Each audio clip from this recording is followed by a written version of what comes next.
ఆడుకుంటున్నావా? ఏది నాకు చూపి. ఆడుకో. లోపలికి వచ్చి ఆడుకోవచ్చు కదమ్మా. బయట బాగుందా?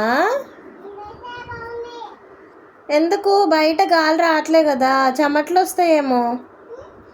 వస్తాయేమో బయట. ఇక్కడ కూల్ ఉంది, రావచ్చు కదా. ఇక్కడ కూల్ ఉంది, రావచ్చు కదా.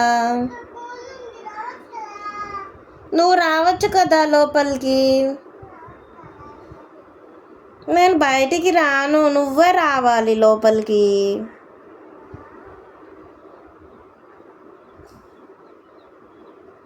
అమ్మా దామ్మా. ఎందుకు? నీ దోస్తు కత్తియా? నీ దోస్తు కత్తి.